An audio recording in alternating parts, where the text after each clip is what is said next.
Assalamualaikum dear doctor. In this video I am discussing approach to a child with Sturge syndrome. So first in general inspection what we notice that any facial port wine stain that is unilateral or bilateral present or not, growth of the child, interaction of the child with surroundings and persons, behavior of the child, it is appropriate for age or not, ipsilateral eye abnormalities like exophthalmos, coloboma or glaucoma and contralateral limb weakness. Proceed with neurological examinations. If limb weakness positive, demonstrate upper motor neuron lesions, sign for both upper limb and lower limb, often hemiplegia. Therein contractures cross the joints, increased tone plus minus spasticity, hip adductor, hamstrings, ankle, plus increase reflex and positive Babinski's reflex or clonus.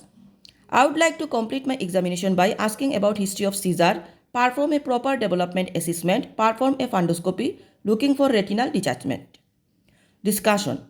I would like to ask for number 1 MRI or CT brain scan because of leptomeningeal angiomatosis and tramline intracranial calcifications.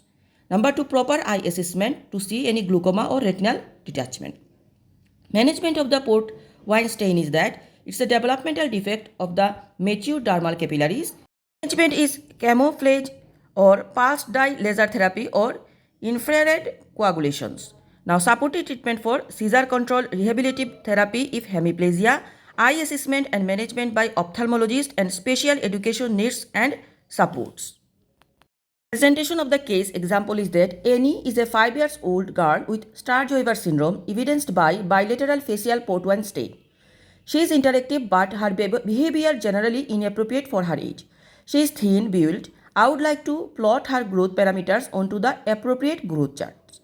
There are no gross eyes abnormalities, but her left upper limb is kept in flex posture. There is upper motor neuron signs over her left upper and lower limbs, in keeping with left hemiplegia. My diagnosis is Sturge syndrome with left hemiplegia and developmental delay. I would like to perform a proper developmental assessment and I would like to ask about history of seizure. I would refer her for eye assessment looking for glaucoma and retinal detachment. A MRI brain scan is indicated looking for leptomeningeal angiomatosis and tramline intracranial calcification. Her management will involve a multidisciplinary team approach. These are number 1, dermatologist for management of port wine stain, number 2, physiotherapist and occupational therapist for hemiplegia, number 3, ophthalmologist for management of ophthalmic complications, number 4, pediatrician and neurologist for seizure control. Example, hemispherectomy may be indicated.